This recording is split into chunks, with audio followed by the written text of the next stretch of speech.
Hello everyone, welcome in Agni Maths exam study. This is Varun sir.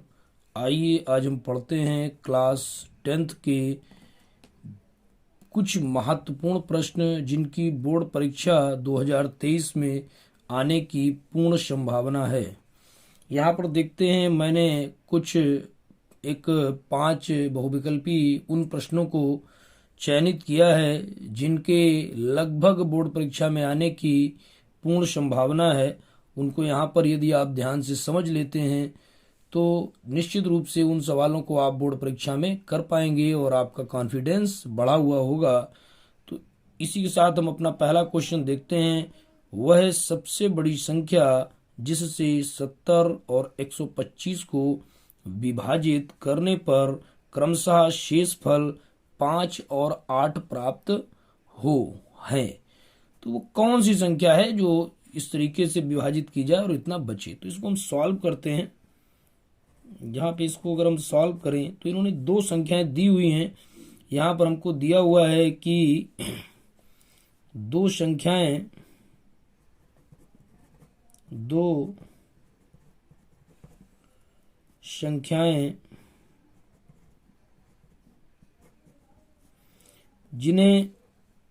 जिनसे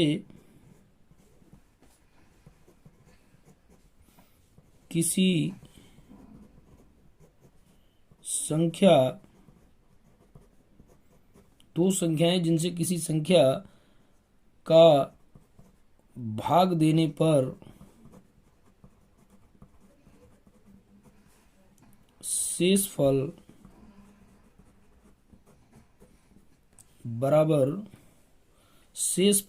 है ये 5,8।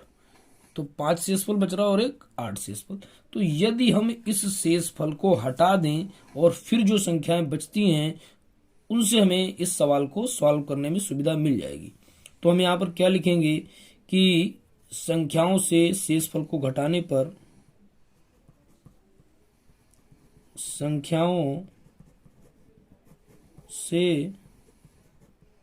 शेषफल को घटाने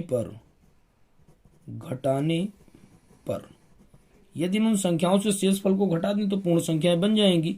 तो पहली संख्या दी गई है हमको 70 और शेषफल इसका 5 बचता है। 70 से 5 घटा दें तो संख्या हमें मिल जाती है 65। इसी तरीके से अगली संख्या जो हमारे पास है 125 और इसमें शेषफल बचता है हमारा 8।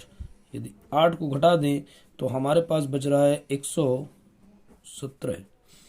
तो अब ये दो संख्याएं हमको मिल गई।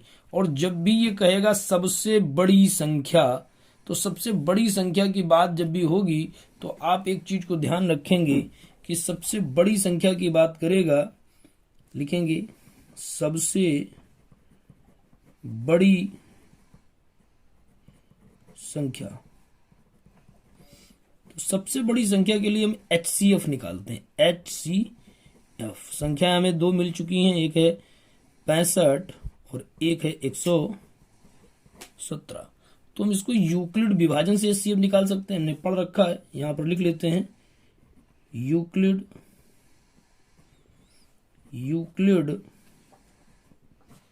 विभाजन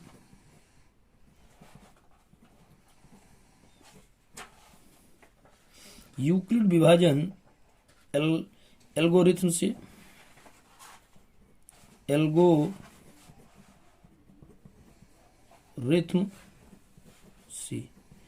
यहां पर यदि हम यूक्लिड विभाजन एल्गोरिथम लगा दें और उससे इसको HCF निकाल लें तो क्या तरीका होगा हमारा।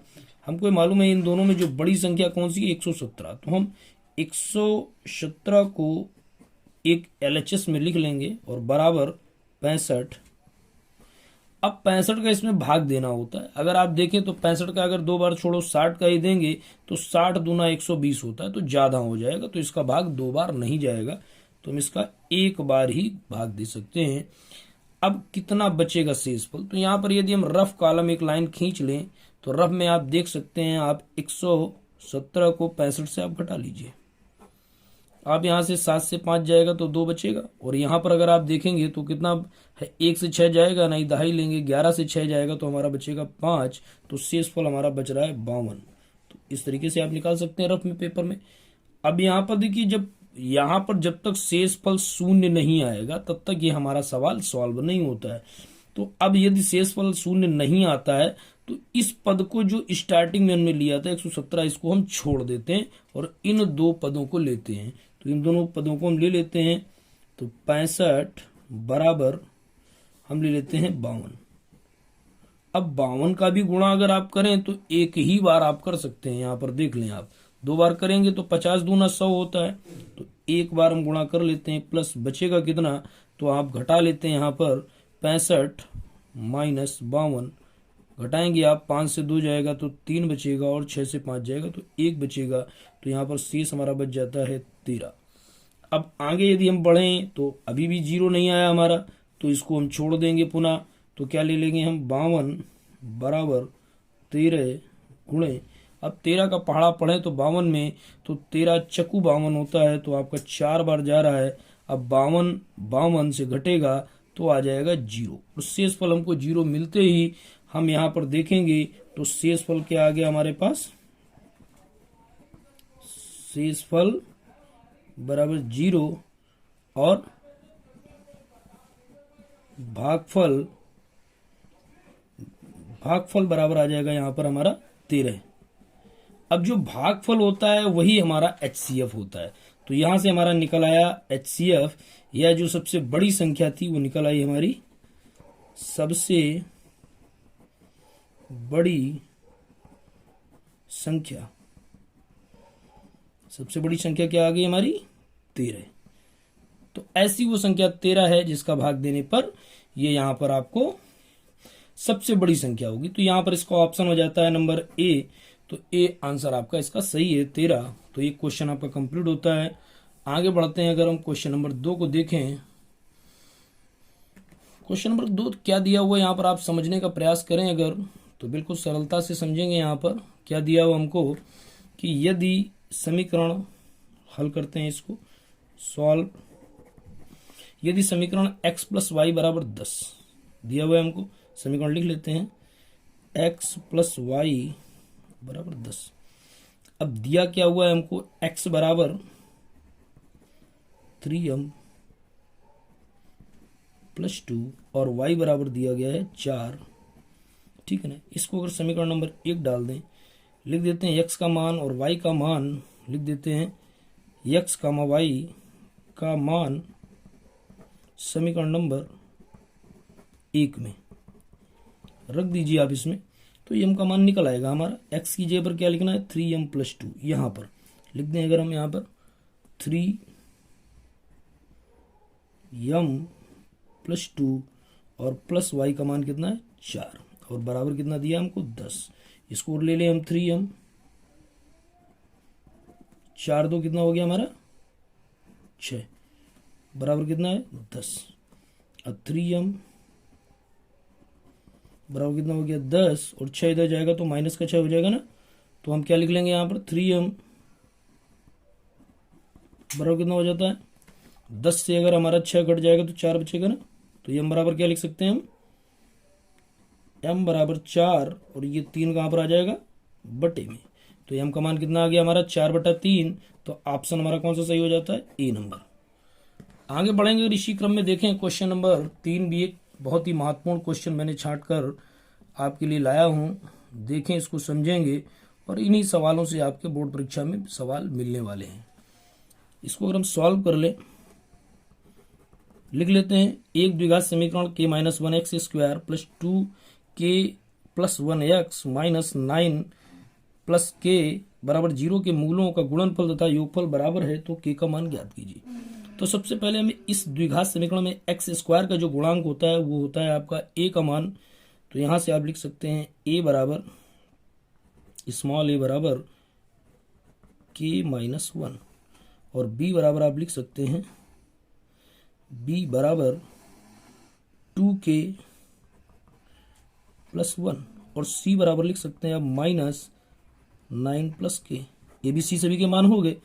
तो अब यहाँ पर हमको क्या करना है, मूलों का गुणनफल तथा योगफल बराबर है, तो हम यहाँ से लिख लेते हैं किसका गुणनफल, मूलों का। लिख लेंगे सूत्र मूलों का गुणनफल। अब मूलों के गुणनफल का सूत्र होता है आपका, मूलों का गुणनफल होता है आपका C/A। तो ये सूत्र होता है C/A। तो C की वैल्यू अगर आप देख लें कितना दिया है, माइनस ब्रैकेट में 9 प्लस के और बटा A का मान कितना है, K-1।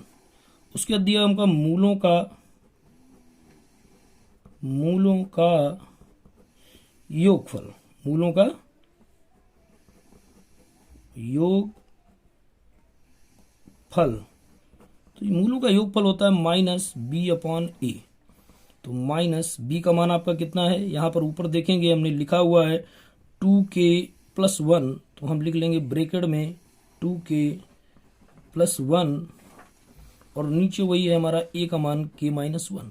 अब इन्होंने कहा है कि गुणनफल तथा योगफल बराबर हैं, तो इन दोनों को हम बराबर रख देते हैं, यहाँ पर कर देते हैं भाई बराबर। तो इसको बराबर अगर हम रख दें तो माइनस ब्रैकेट में 9 प्लस के और नीचे लिख लेते हैं हम K-1 बराबर, यहाँ पर ले लें माइनस ब्रैकेट में लिख लें 2k+1 बटे में है K-1। अब K-1 देखिए हर में यहाँ भी है और बराबर की इधर यहाँ भी है। अगर बराबर की इधर उधर हर में कोई संख्या समान है तो वो कट जाती है।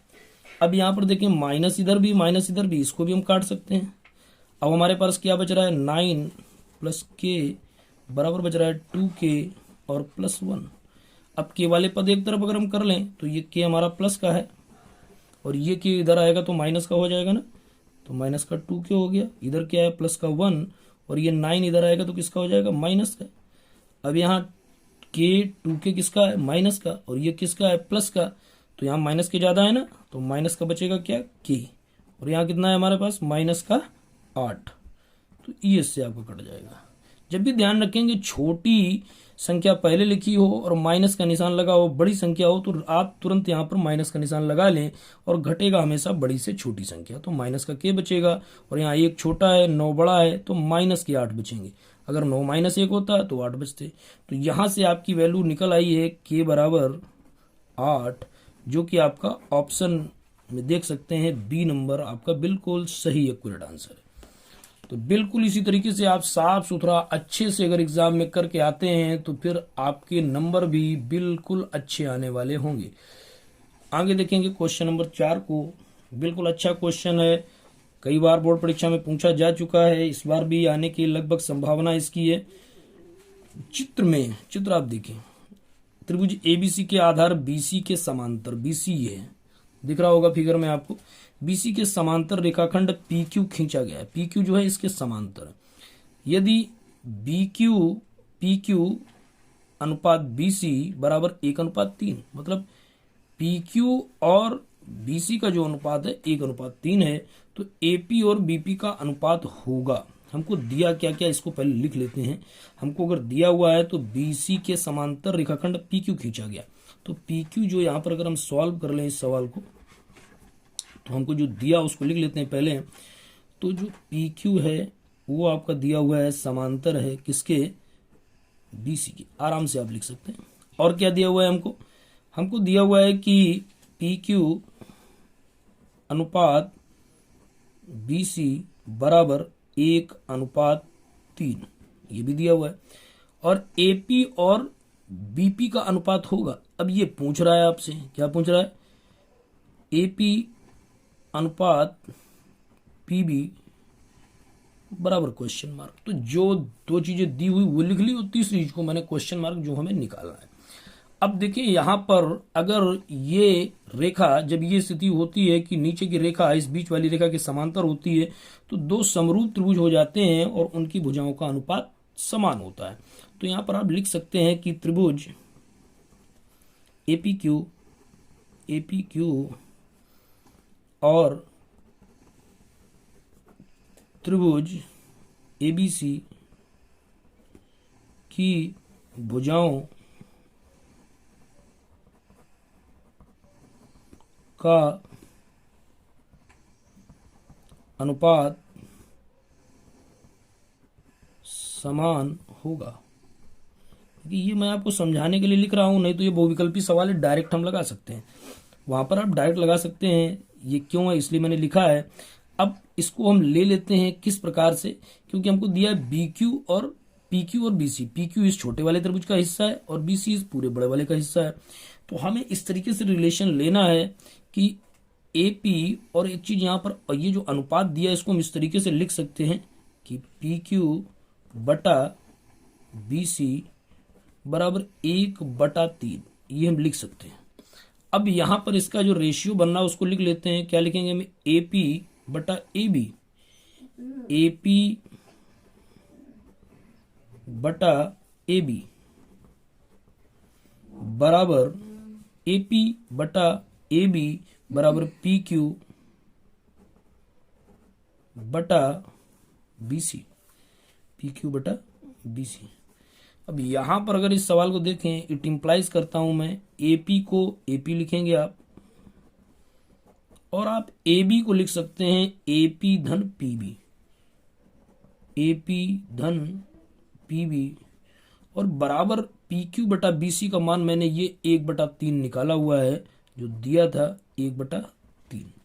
अब मुझे तिर्यक गुणा कर लेना है, इसका इधर और इसका इधर। 3 का गुणा एपी में करेंगे तो क्या आ जाएगा हमारा 3AP बराबर, अब 1 का गुणा करोगे तो वही चीज रहने वाली है, AP और प्लस PB। अब क्या है, AP को एक साइड ले लें, हम AP को एक साइड ले लें तो हम लिखेंगे 3AP माइनस AP बराबर PB। ये हो गया ना। अब 3AP से AP घट जाएगा तो क्या बचेगा हमारे पास 2AP, और बराबर क्या है हमारे पास PB। तो अब हमें अनुपात निकालना था AP अनुपात PB का। तो AP अनुपात PB कैसे निकालेंगे हम, इसको ये लिखा रहने देंगे AP बटा PB, और बराबर की इधर यहाँ कुछ नहीं बच रहा तो 1 बचता है। आपको ये ध्यान रखिएगा, 1 बचेगा आपका। कैसे बचेगा, यहाँ पर इट इंप्लाइज, ऐसे मैं समझा देता हूँ, जैसे 2AP है ना, बटे यहाँ पर था, हम इसको किससे भाग देते हैं PB से, और यहाँ पर भी क्या है PB, और इधर भी PB का भाग दे दिया। आपको मालूम होना चाहिए कि नहीं, दो समीकरण जैसे हैं तो जो भाग दोनों तरफ हम समान दे सकते हैं। तो यहाँ पर क्या होगा, PB से PB कट जाएगा तो 1 बचेगा ना, तो ये 1 बच जाएगा। तो ये AP बटा PB बराबर 1, और ये जो 2 गुणे में है ये चला जाएगा बटे में, तो 1/2 आ जाएगा। या इसका अनुपात फाइनली आप लिख सकते हैं AP अनुपात PB बराबर 1/2। ये आपका फाइनली आंसर हो जाता है, जो कि यहाँ पर बहुविकल्पी क्वेश्चन में ऑप्शन सी बिल्कुल सही है। आगे बढ़ते हैं, एक क्वेश्चन और देखेंगे। अच्छा क्वेश्चन है, थोड़ा सा समझने का प्रयास करते हैं, बिल्कुल सरलता से हम इसका आंसर दे सकते हैं। बिंदु दिया गया है हमको -3,4 की एक्स अक्ष से दूरी। तो आप देखिए इस तरीके का, अगर हम इसको, वैसे तो डायरेक्टली हम आंसर इसका लिख सकते हैं कि एक्स अक्ष से दूरी, तो एक्स अक्ष से पूछेगा तो एक्स अक्ष पहले होता है, वाई अक्ष बाद में होता है। तो आप एक्स वाली दूरी को अगर छिपा लें तो वाई अक्ष की दूरी कितनी दिख रही है 4, तो इसका आंसर हो जाता है 4। सीधे आप डायरेक्ट दे सकते हैं, लेकिन अगर आप समझना चाहें कि कैसे आंसर आ रहा है तो उसके लिए मैं छोटा सा फिगर बना के आपको समझाता हूं। यहाँ पर यदि मैं इस तरीके से ये कोऑर्डिनेट एक्सिस ले लेता हूं और ये मैंने एक पॉइंट ले लिया, आप देखेंगे तो ये आपका है x, और ये होता है आपका x डैश, और ऊपर होता है y, और नीचे होता है y डैश। अब अगर आप इसको देखें तो बिंदु जो है -3, तो यहाँ पर ये ओरिजिन मूल बिंदु होता है, इधर प्लस की वैल्यू चलती है, इधर माइनस की वैल्यू। तो यहाँ माइनस की वैल्यू तो 3 कॉलम जाएगी, तो ये 1, ये 2 और ये 3 मैंने ले लिए। ऊपर कितने कॉलम जाएगा, 1, 2, 3 और 4 कॉलम जाएगा। इन दोनों के सामने पॉइंट जो आता है ये पॉइंट आ जाता है। तो ये पॉइंट हमारा आ गया, ये पॉइंट क्या है हमारा -3,4। अब कह रहा है कि एक्स अक्ष तो हमारा ये, इससे दूरी, तो इससे कितने खाने ऊपर है जरा गिन लें, 1, 2, 3, 4, तो ये दूरी होगी 4। ये हमारा समझाने का तरीका था, और नहीं तो डायरेक्टली मैंने शॉर्ट ट्रिक बताई है कि एक्स अक्ष से दूरी पूछेगा तो एक्स को छिपा लेंगे, जो बचेगा वो दूरी उसकी हो जाएगी। और अगर वाई अक्ष से पूछता है यहाँ पर तो वाई वाली को छिपा लें तो -3 होगा। लेकिन दूरी सदैव धनात्मक होती है, ये ध्यान रखेंगे आप। जब भी दूरी पूछेगा, क्षेत्रफल पूछेगा तो वो ऋणात्मक नहीं होते हैं, तो इसलिए ये कभी नहीं हो सकता है। कब के लिए, वाई अक्ष के लिए। तो यहाँ पर ये क्वेश्चन आपका कंप्लीट होता है, शायद आपकी समझ में आ गया होगा। और यदि सभी लोगों के ये वीडियो मेरा बिल्कुल समझ में आ रहा है तो आप इसको लाइक, शेयर व सब्सक्राइब अवश्य करें। और इन्हीं शब्दों के साथ जय हिंद, वंदे मातरम।